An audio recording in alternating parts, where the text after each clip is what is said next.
There was a place inside an M4 Sherman where fear became routine. It was not the driver's seat, though the driver was the first man to meet mines, ditches, anti-tank guns, and the sudden black mouth of a German roadblock. It was not the gunner's sight, though the gunner saw the enemy first as a shape, then as a target, then sometimes as a flash that came too late to stop. It was not even the commander's hatch, where a man stood half outside the tank because he could not fight a battle from inside a steel box and expect to understand it. The place was lower than all of that. It was on the turret floor, beside the loader's boots, where the ready ammunition sat. In the older Shermans, the ammunition had once been stored in places that made sense to men who drew diagrams, not to men who expected to be hit.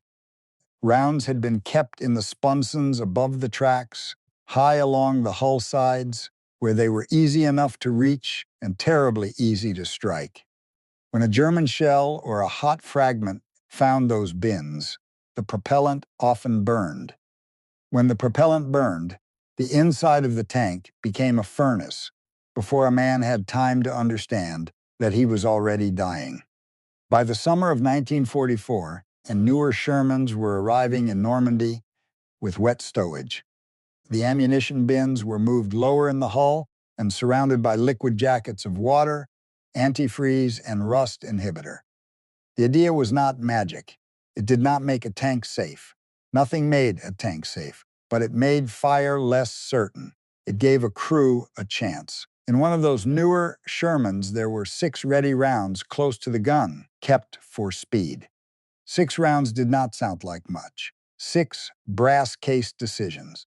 6 chances to answer before the enemy fired again. 6 chances for a 5-man crew to stay alive long enough for the rest of the ammunition to matter. The manual said how those rounds should be placed. The manual was not foolish. It was written by men trying to make order out of steel, powder, and death. But a manual could not know the way a loader's left hand moved in darkness after 3 days without sleep. It could not know what mud did to a boot sole, what cordite did to a throat, what fear did to memory. It could not know how a 19-year-old soldier, shaking from exhaustion, might reach for armor-piercing and find smoke instead. Private First Class Thomas Reed knew that better than most. He was not famous. No war correspondent wrote his name. No photograph showed him sitting on the hull of his Sherman with one boot hanging over the side and a grin on his face. He was one loader among thousands, one more young American who had learned to sleep under artillery, eat cold food from a can, and recognize German guns by sound before he could recognize them by sight. He came from Erie, Pennsylvania, where his father repaired farm equipment, and his mother kept a small kitchen garden behind the house. Before the Army, Thomas had worked in a hardware store. He could find a box of screws by touch in a dark storeroom. He could judge the weight of a tool before he looked at the label. He had a habit of putting things back in the same place every time, not because he was neat, but because he hated wasting motion. That habit followed him into the tank. His crew belonged to the 2nd Armored Division, Hell on Wheels, in the last days of July 1944. Their Sherman was an M4A1 with wet stowage, a rounded cast hull, a 75 millimeters gun, and scars already beginning to collect along its green paint. The crew had painted the name Millie on the side, after Sergeant Jack Malloy's older sister, because Malloy said any tank named after his sister would be too stubborn to die. Malloy commanded the tank. He was 26, old by the standards of the crew, with dark hair, a hard jaw, and the tired patience of a man who had already buried friends. Corporal David Kessler was the gunner, narrow-faced and quiet, careful with the gun as if the breech and sight were pieces of a watch. Technician 5th grade Henry Sloan drove, a broad-shouldered farm boy from Iowa who spoke to the transmission under his breath as if it were an animal. The bow gunner and assistant driver, was Private Eddie Marks, barely 18, quick to laugh and quicker to look ashamed after laughing near the dead. Thomas Reed loaded. That was the crew. 5 men, 1 tank, 1 war moving south through Normandy. On the morning of July 25, 1944, the sky over the American front opened. Operation Cobra had been planned to break the deadlock in Normandy. For weeks after D-Day, the armies had fought in the Bocage, that tight country of sunken lanes, hedgerows, orchards, and fields, divided by walls of earth, older than anyone fighting over them. Tanks could not see.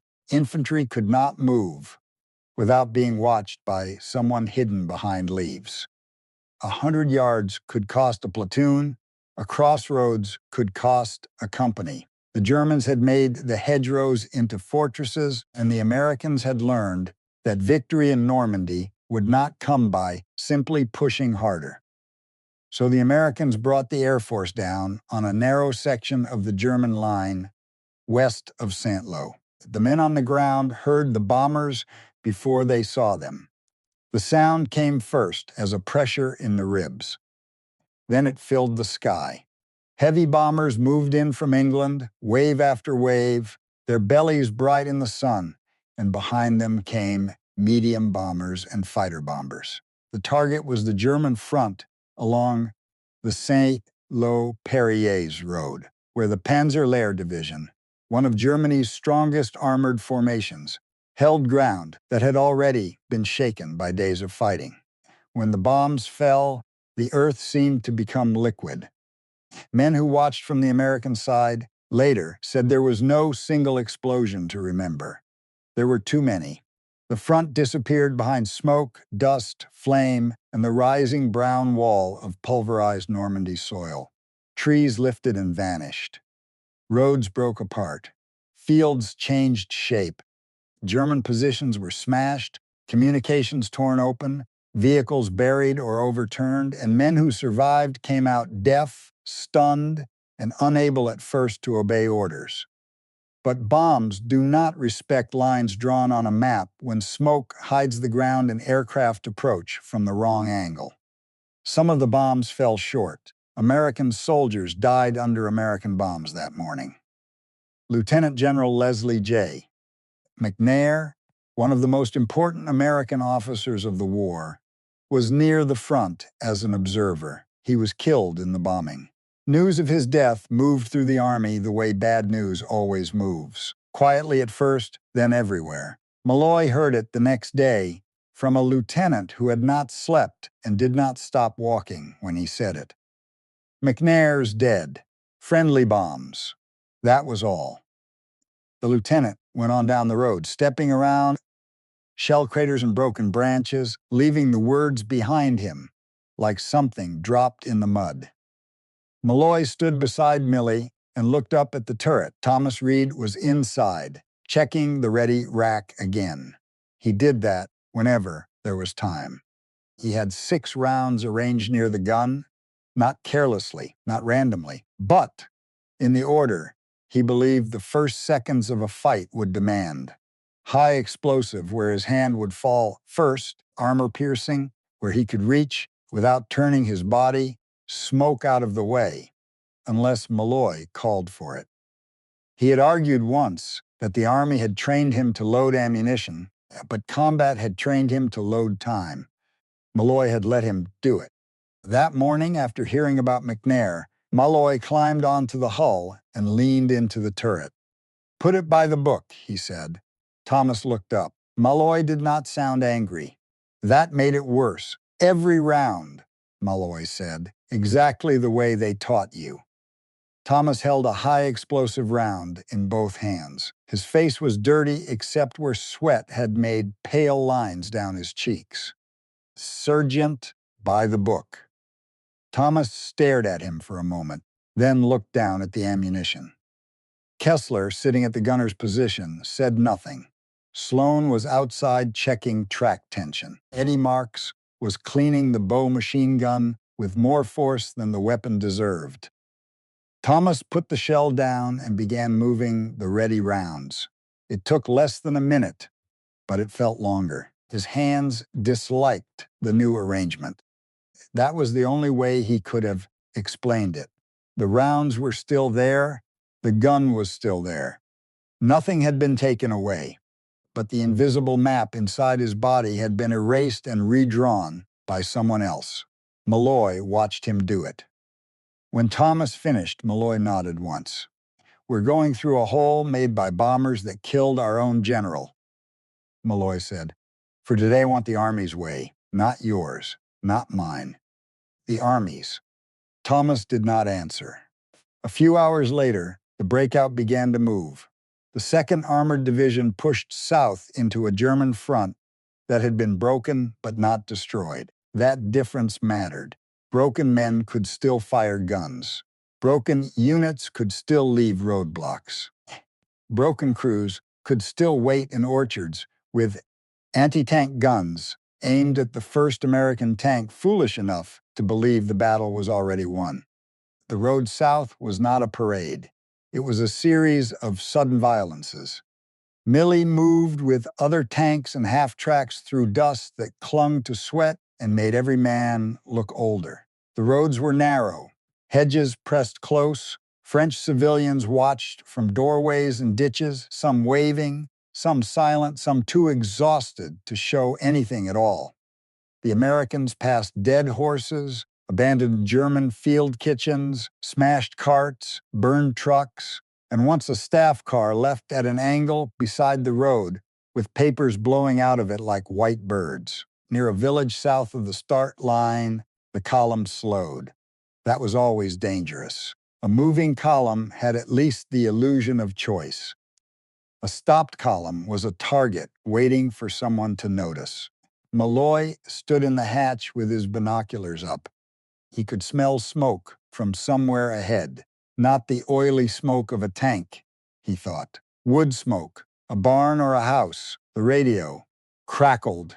Someone ahead had seen movement. Someone else said there was nothing. Then the first shot came.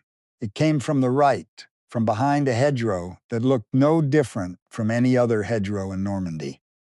The German anti-tank gun fired once, and an American half-track near the front of the column leapt sideways in flame. Men spilled out of it. One ran 3 steps and fell. Another crawled into the ditch and kept crawling even after his uniform caught fire. "Traverse, right!" Malloy shouted. Kessler already had the turret, moving. "Huh!" he called. Thomas reached down for the high explosive round. His hand went where it wanted to go, not where the shell was. For half a second, he touched empty air. Half a second was nothing in a kitchen, nothing in a field, nothing in a hardware store. Inside a tank under fire, half a second was a door opening, he corrected. His fingers hit the shell. He lifted it, turned, slammed it into the breech. Up, Kessler fired. The round burst short, throwing dirt and leaves across the hedgerow, but not silencing the gun. Again, Thomas reached. This time his hand found the shell faster, but the movement was still wrong. He had to look. He hated that he had to look. Up, Kessler fired again. The explosion tore a gap in the hedge. Malloy saw a wheel, a shield, men moving behind it. Again, same place. The German gun fired before Thomas could load the 3rd round. The shot did not hit Millie. It struck the Sherman ahead and to the left low in the hull. The tank stopped as if it had driven into a wall. Its driver's hatch blew open. Smoke pushed out black and thick. A man tried to climb from the turret, then dropped back inside. Thomas loaded. Kessler fired. This time the shell landed on the gun position. The hedge opened in a flash of dirt, wood, and bodies. The anti-tank gun did not fire again. No one cheered. Malloy watched the burning Sherman ahead and felt anger rise in him, clean and useless. He did not know whether Thomas's delay had mattered. Maybe it had. Maybe it had not. Maybe the German gun would have fired anyway. Maybe the crew in the other tank had already been dead from the first second the ambush began. War gave a man questions and then punished him for asking them. They moved again. because the road had to be cleared and the breakthrough could not wait for grief. That night, the crew slept beside Millie in a field bordered by apple trees. The apples were small and hard, not ready yet. Eddie picked one and bit into it anyway, then spat it out and said the French had no idea how to grow fruit. Sloan told him he was an idiot. Kessler cleaned the gun. Malloy smoked and listened to artillery far away. Thomas sat on the hull with his knees drawn up, looking into the open loader's hatch. Malloy came over after a while. "You did all right," Malloy said. Thomas did not look at him. "I looked for it," he said. "For what?" "The shell. I had to look." Malloy sat down beside him. The tank ticked softly as it cooled. "You found it. Not fast enough. You killed the gun. The tank ahead died before we killed it." Malloy took a cigarette from his shirt pocket, put it in his mouth, then seemed to forget to light it. "You don't know that your half-second killed them," he said. Thomas's voice was flat. "I know my hand went to the wrong place." For a while, neither of them spoke. Then Malloy said, "Do what you need to do." Thomas turned his head. Malloy still looked out across the field. "I said by the book this morning because I was scared. McNair got killed by men doing something from too far away, following plans made above the smoke. I wanted something I could control. 6 shells seemed small enough to control." He finally lit the cigarette. "But you're the loader," he said. "Arrange them so you can load." Thomas went into the turret with a red-lensed flashlight between his teeth. He moved the 6 ready rounds back into his own order. Not the old careless improvisation of training days, but something tested by fear. 2 high explosive nearest his left hand. 2 armor, piercing in the position his right hand could reach without turning his shoulders. 1 more high explosive behind them. Smoke out of the immediate path. The rest of the ammunition stayed in the wet stowage bins, low and protected, where the new Sherman design had put it. Kessler climbed up and watched him. "You ever think," Kessler said, "that one day someone will write a manual saying to do it your way?" Thomas shifted the last round. "No," he said. "If they're smart, they'll write a manual saying every loader should know why he puts a shell where he puts it." Kessler considered that. "That sounds less like the Army." Thomas smiled for the first time that day. The breakout gathered speed on July 27 and July 28. The German line had not simply bent, it had torn. American armor poured through gaps and down roads that days earlier would have been death traps. The 2nd Armored Division, under commanders who understood speed, did not give the Germans time to rebuild a front. Tanks bypassed resistance when they could, crushed it when they had to, and left infantry and follow-on units to clean up what armor could not stop to finish. For the men inside Millie, the war became a blur of motion and interruption. Drive. Halt. Fire. Move. Duck under branches. Reverse out of a lane. Swing the turret left. Wait while engineers checked a culvert. Fire into a barn loft. Move again. Past German prisoners with their hands on their heads. Past dead men with no one left to guard them. Past French women who crossed themselves as the tanks rolled by. Past boys who stared at the Shermans with the open hunger of children who had learned too early that machines decide the fate of villages.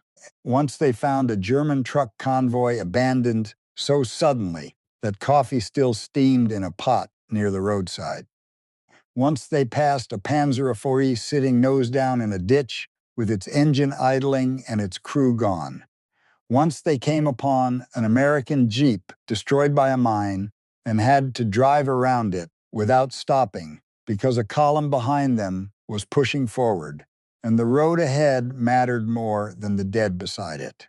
Thomas loaded when called. He loaded fast now, not recklessly.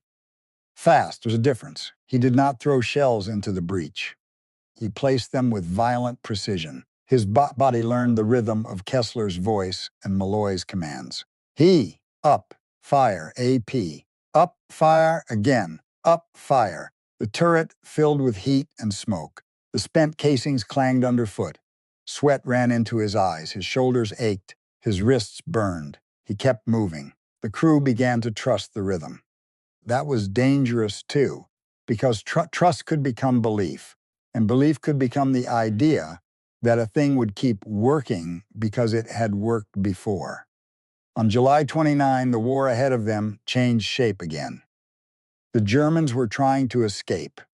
Elements of the German 7th Army and attached units, battered by the Cobra breakthrough, were caught in a shrinking pocket around Rancy and the roads near Saint-Denis-Lagast, Cambrai, and other small places, whose names most of the Americans had not known a week earlier. The trapped German columns contained soldiers from different units, vehicles separated from commands, men trying to move south before American armor sealed the roads completely. Some were disciplined. Some were desperate. Many had already been hit from the air. The fighter bombers came that day in waves. P-47 Thunderbolts roared over the pocket, low and heavy with bombs, rockets, and machine gun ammunition. From a rise south of the roads, Malloy's crew watched them work. The aircraft came down through smoke, released, pulled up, turned, and came back. Far off, German vehicles burned in columns along the lanes. Black smoke rose and spread until the afternoon sky looked bruised. Eddie Marks counted planes until he lost count. Sloan watched the smoke and said, "I wouldn't want to be down there." Kessler, who had been looking through binoculars, lowered them. "Some of them will come out tonight." No one argued. A trapped army did not vanish because aircraft hit it. The men who lived through bombing still had rifles. Their officers still had maps. Their drivers still had engines. And if they believed there was only one road left, they would take it, whether Americans stood across it or not. By evening, essence of the 2nd Armored Division were set to block the roads around Cambrai and Saint-Denis-Lagast. Combat Command B held key positions in the area, supported by tanks, armored infantry, tank destroyers, engineers, and artillery. The orders were simple in the way dangerous orders often are simple. Hold the road, stop the breakout, do not let the Germans pass. Millie was placed near a stone barn south of a narrow road leading toward Cambrai. The barn had already lost part of its roof. A low wall ran beside it just high enough to hide most of the Sherman's hull if Sloan tucked the tank in carefully. Infantry from the Armored Infantry Regiment dug in, around the crossroads and along the walls. Engineers laid mines where they could. Tank destroyers watched longer approaches. Artillery registered likely routes in the darkening fields. The village seemed too small to hold what was coming. Thomas climbed out of the turret before midnight and stood on the hull, stretching his back. The air smelled of damp grass, smoke, and fuel. Somewhere in the dark, a cow lowed in a field, an ordinary sound so out of place that Eddie laughed once and then stopped. Malloy came back from a conference with the platoon leader. "They expect armor in the column," he said. "Maybe assault guns, maybe Panthers, maybe anything that still runs." Kessler rubbed his eyes. "We stopping all of that?" Malloy looked toward the road. "We're stopping what comes in front of us."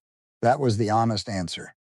Thomas checked the ready rounds again, 6 near the gun, the rest low in wet stowage.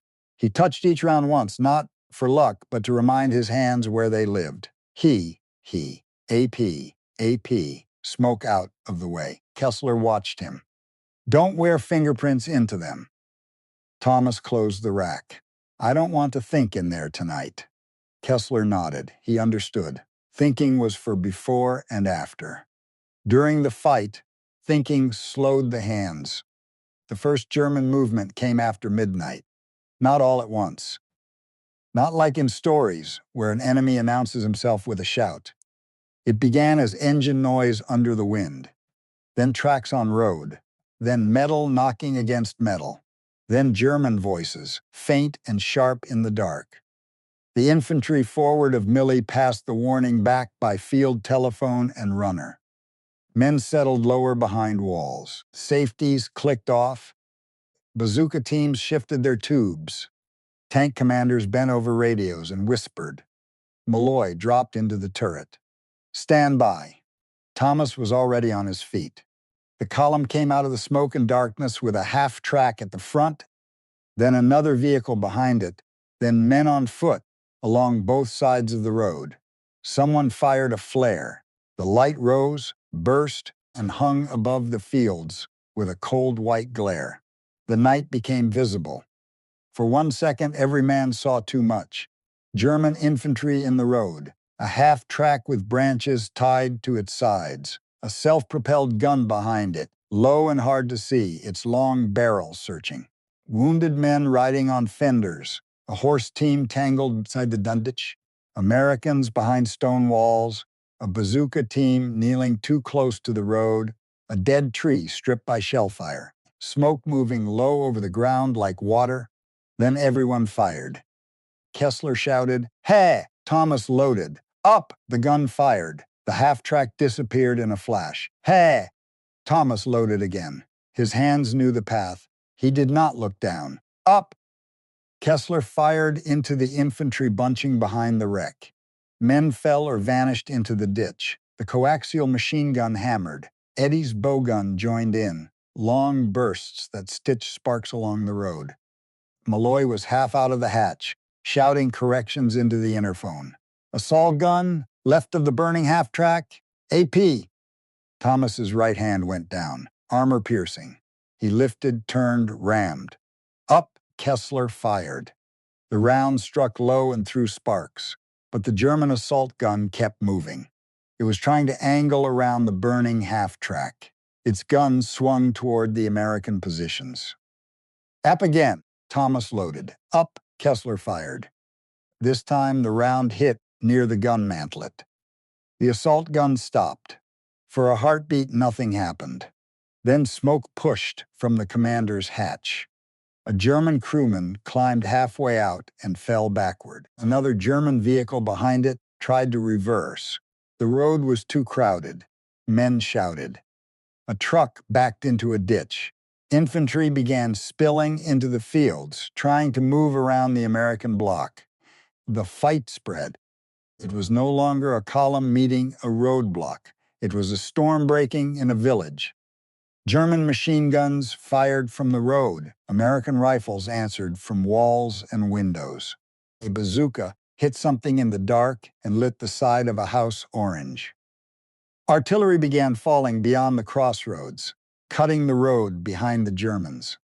The sound of it rolled across the fields, deep and regular, like doors slamming in the earth. Inside Millie, time lost shape. Thomas loaded high explosive until the ready rounds ran low, then reached into the protected stowage for more.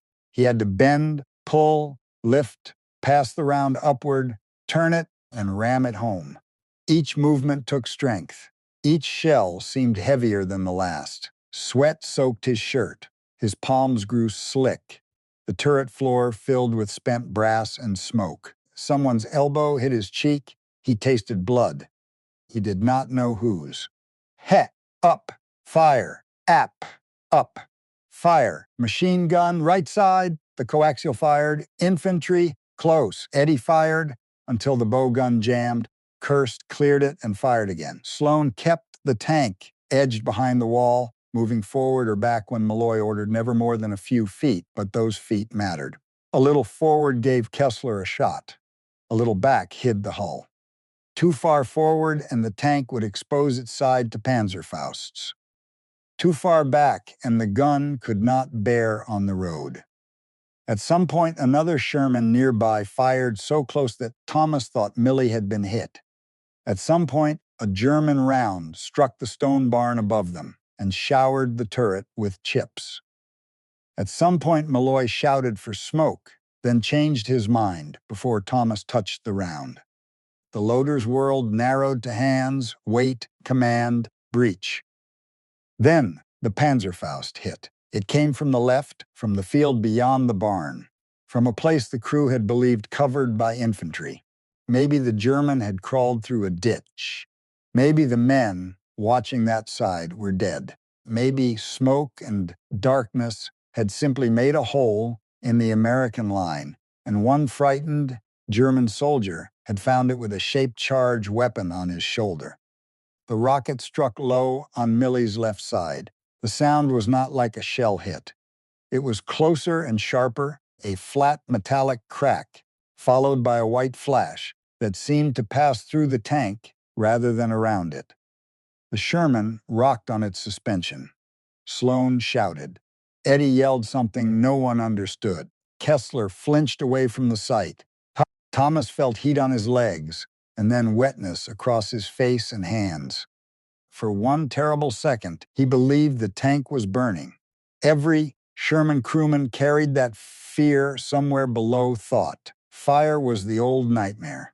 Men had seen tanks burn from the inside out. They had heard ammunition cook off. They had watched hatches open too late. They had smelled the result afterward. Thomas froze with one hand on the next shell. Then he realized the wetness on his face was not blood and not fuel. It smelled sharp and chemical. Steam rose from below the left spunson. Something had ruptured. That wet stowage jacket around one of the ammunition bins had taken the violence meant for the propellant.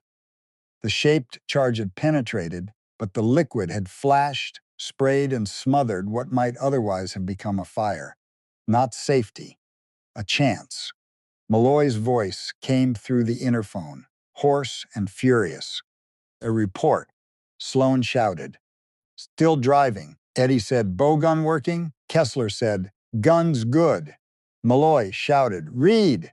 Thomas swallowed. His ears rang. The turret smelled of steam, burned paint, explosive residue, and fear. I'm here! Thomas looked down. One of the ready rounds had shifted in its bracket. A small bright scratch marked the casing where a fragment had kissed it and gone away. The sight of it struck him harder than the hit itself. If the fragment had been larger, if it had struck differently, if the round had been older, if the propellant had caught. He stopped that thought. Read. He grabbed the high explosive round. His hands were steady. He did not understand why. Maybe they had not yet learned that they should shake. He rammed the shell home. Up, Kessler fired. The blast seemed to clear the air inside the tank. Work returned. Terror became motion again. The German who had fired the Panzerfaust did not get a second shot. Eddie saw movement in the flare light and fired a burst from the bow gun. Infantry outside finished the rest. No one inside Millie saw exactly what happened to him. The fight went on. More Germans tried to push down the road. Some came in vehicles. Some came on foot. Some tried to surrender and were caught between both sides, hands up in the white light, while bullets crossed around them. Others fought with the desperation of men who believed captivity was death or dishonor or simply impossible in the dark. A German self-propelled gun fired from behind a burning truck and hit the wall in front of Millie. Stone burst upward. Sloan reversed 3 feet without being told. Kessler traversed left. Ape. Thomas loaded. Up. Kessler fired. Miss. Again. Thomas loaded from the lower stowage now, slower than with the ready rounds but still smooth. Up. Kessler fired again. The German vehicle stopped, angled across the road. Its crew did not come out. Malloy coughed, wiped his eyes, and looked over the hatch rim. The village was burning in 3 places. The road was blocked by wrecks. American infantry were still firing from the walls. Somewhere to the right, a tank destroyer fired and the night flashed white. German tracers cut low across the field. A man screamed for a medic in English until artillery drowned him out. Millie's gun fired until the barrel was too hot to touch. Thomas kept loading until his arms felt separate from him. Kessler's voice grew rough from shouting. Eddie ran out of one belt, grabbed another, and fed it with hands black from oil. Sloan drove by inches, his face lit by instrument glow and firelight. By 3 in the morning, the German push had lost its shape. By 4, it had become scattered fighting. By dawn, the road was still blocked. The sun rose slowly over Cambrai and Saint-Denis-Lagast, but it did not bring peace. It brought detail. Detail was worse. In darkness, a wreck was only a shape. In daylight, it became a truck with bodies in the back. A field was only a field until morning showed where men had crawled before dying. A roadblock was only a position until the sun revealed the dead horse, the burned half-track, the helmet in the ditch, the hand reaching from under a wheel, the face of a German boy who looked no older than Eddie Marks. The smoke lifted in layers. The smell remained. Burned rubber, hot metal, diesel, cordite, wet earth, blood. Things no one named. And Malloy climbed out first. He moved stiffly, like an old man. Kessler followed, then Eddie, then Sloan. Thomas came last. They stood beside Millie and looked at the left side of the hull. The Panzerfaust had made a ragged wound in the armor above the track. The metal around it was peeled and blackened. Liquid still dripped from inside, slow and steady, leaving a dark stain down the side of the tank. The wet stowage bin had done what it was designed to do. It had not made them invulnerable. It had not saved them by miracle. It had simply turned a likely fire into damage. That was enough. Sloan put one hand on the hull. "I owe some engineer a drink," he said. No one laughed. Thomas looked up at the turret. He thought of the 6 ready rounds. He thought of the scratched casing. He thought of all the nights he had believed speed was the only thing that mattered. Malloy saw his face. You kept loading," Malloy said. Thomas nodded. "I almost didn't, but you did." Thomas turned away from the tank and walked behind the stone barn. He made it around the corner before he was sick. He stayed there a long time, one hand against the wall, his body emptying itself of fear it had not had time to feel. And when he came back, the others were sitting in the grass beside the tank. Eddie had his helmet off and was staring at nothing. Kessler was cleaning blood from a cut on his cheek. Sloan was asleep sitting up, chin on chest. Malloy was smoking. He held out the pack to Thomas. Thomas took a cigarette, though he rarely smoked. Malloy lit it for him. The first drag made him cough, which hurt his ribs, which made him laugh once without humor. Across the road, medics worked among the wounded. German prisoners sat in a field under guard, silent and gray-faced. American infantry moved from body to body, collecting weapons, checking for the living, trying not to step where they should not. A chaplain knelt beside a covered shape near the church wall. Somewhere beyond the village, artillery still muttered, but it sounded farther away now. A captain came by around mid-morning and told Malloy the German breakout had failed in their sector. Other groups had tried different roads. Some had slipped through gaps, many had not. The pocket had been smashed by air attack, artillery, armor, and the brutal fact that every road south was becoming an American road. The captain looked at Millie's damaged side. "You mobile?" Malloy glanced at Sloan, who had woken at the officer's voice. Sloan spat into the grass and said, "She'll move if I ask nice." The captain nodded. "Get her checked. We may need you again before dark." Of course they might. That was the part civilians never understood, Thomas thought. Survival did not end the war. It only returned a man to the line for the next thing. Later that day, while mechanics inspected the damage, Thomas unloaded the ready rack. He did it slowly.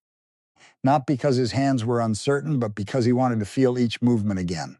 The 6 rounds came out one at a time. Hey E, hey P, AP, hey P, smoke. He checked the scratch on the casing that had been nearest the fragment and set that round aside for the ammunition men to inspect. He wiped the rack clean. He checked the brackets. He checked the floor. He checked everything twice. Malloy leaned against the hull and watched him. You changing the arrangement? Thomas considered the question. No. Malloy raised an eyebrow. Thomas looked down into the turret. I'm changing how I think about it. That so? I used to think those 6 rounds were there so I could be fast. Malloy waited. They're there because the first 6 seconds might decide everything, Thomas said. But the rest of the tank is built, so we might live through the 7th. Malloy smiled faintly. That sounds like something for a manual. Thomas shook his head. No one would read it. Kessler, passing below with a canteen, said, I'd read it if it had pictures. Eddie Mark said, You can read? Sloan, under the hull inspecting the track, said, None of you can read. That's why I drive. For a moment they sounded like ordinary young men again. The moment passed, but it mattered. That evening Thomas wrote a letter home. He did not describe the Panzerfaust. He did not describe the German boy in the ditch or the smell of the road at dawn. He did not say that he had been afraid. He did not say that he had touched a shell casing and imagined his own death inside the scratch. He wrote that he was eating well enough. He wrote that France was full of apple trees. He wrote that the crew was still together. He asked his mother if the garden had come in. He asked his father whether Mr. Hanley at the hardware store had finally fixed the warped back door. He told his younger sister Mary that if she touched his fishing rod before he got home, he would know. Then he stopped. There was one true thing he wanted to write and could not. I am alive because men I will never meet changed where the ammunition goes.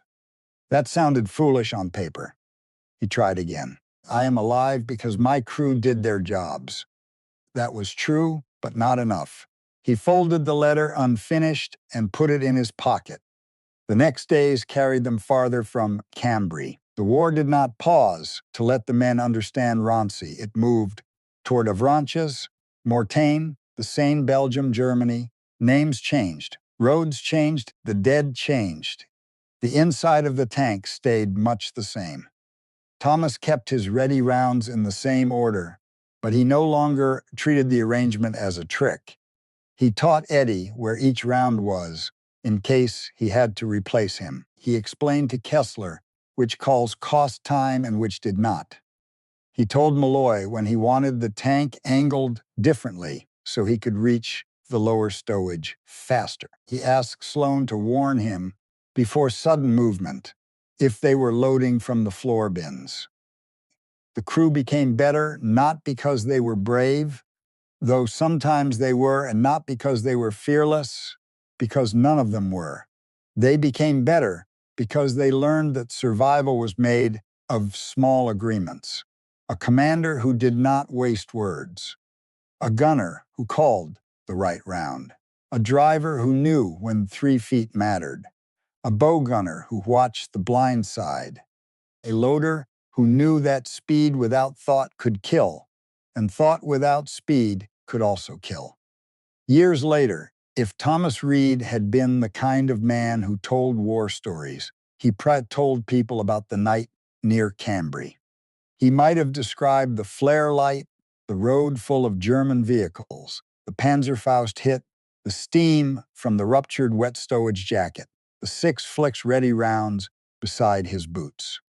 He might have explained that a Sherman was not the death trap people later liked to imagine. Nor was it the invincible machine shown in newsreels. It was a compromise made of steel, engineering, doctrine, production schedules, and human hands. But Thomas was not the kind of man who told war stories. When the war ended, he went home to Pennsylvania. He married a school teacher named Anna. He worked first at the hardware store and then opened a small repair shop with his father. He put tools back in the same place every time. He taught his children to do the same. If his son borrowed a wrench and left it on the wrong shelf, Thomas would call him back and make him place it where it belonged.